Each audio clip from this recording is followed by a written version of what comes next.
Kayo po ba mga bossing ko ay isa sa mga taong lubog sa pagkakautang? Aba mga bossing, tunay naman na napakahirap ng ganyang sitwasyon. Napagdaanan ko na po yan mga bossing. At ako po mga bossing, lahat ng pwede pong idahilan ay dinadahilan ko.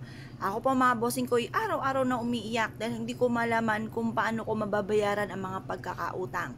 Kaya ako po ay may phobia ng mga bossing ko na umutang. Ngayon pa mga bossing, ako po ay laging pinupuntahan. Kumbaga, wala na pong gustong humarap kasi parang nagsasawa na ng mga iba't ibang dahilan. Dahil pinupuntahan na po ako dito, doorbell ng doorbell, or kaya sinisigaw na dyan sa labas na magbayad na ako ng pagkakautang. Sobrang sakit. Napakahirap mga bossing ko ng ganyang sitwasyon. Kayo po ba'y nakaranas na ng ganyan? Asya, huwag nyo nang tangkain, huwag nyo nang naisin na makaranas pa kayo. At kung kayo po mga bossing ko ay napapansin po ninyo na masipag po kayo pero para lagi pa rin kayo minamalas, asya mga bossing, kailangan kayo po ay iwaksin nyo sa isipan nyo na kayo ay malas. Ang isipin po ninyo, kayo ay swerte, walang malas. Puro swerte ang darating, mababago na ang takbo ng aking pamumuhay.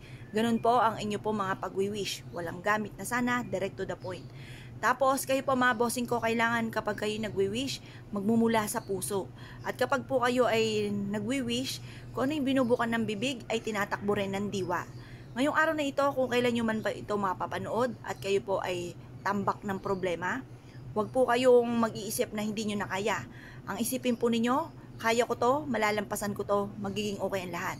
Kaya nangyayari sa akin to dahil maaaring mas pinapatatag pa ako ng tadhana. Kaya nangyayari to para maging lesson sa akin. Kaya ako nga po mga bossing ko, naging lesson sa akin. Kapag po kahit na halimbawa may mga dumarating, kahit di naman ako nag-a-apply halimbawa ng mga credit cards, may mga dumarating sa akin mula sa bangko, ay mga bossing, hindi ko po ito ginagamit. Bagkus ipinuputol ko ito at sinasabi ko po sa manager na hindi ako nag-a-apply at ayoko rin gumamit. Kasi nga po ako yung natatakot. Dahil baka dumating man yung time, knock on wood, takot po ako mga bossing. Kaya nagkaroon na ako ng phobia pagdating sa utang. Kaya wag nyo na akong gagayahin mga bossing. Ngayong araw na ito, pag ito yung ibig nyong gawin, gawin nyo po ito. Ito po, kung halimbawa first time yung ginagawa at napakaraming problema, gawin nyo po ito ng 1 linggo na kada 24 oras ay papalitan ng tubig. Pero kung kayo nakagawa na ng ganito or kaya hindi naman masyadong matindi ang problema, gawin nyo po ito kapag po palitan nyo ng tubig kapag po madumi na yung tubig. Huwag na lamang po yung tipo na gumagawa po kayo tapos may alilangan kayo, huwag nyo nang gagawin.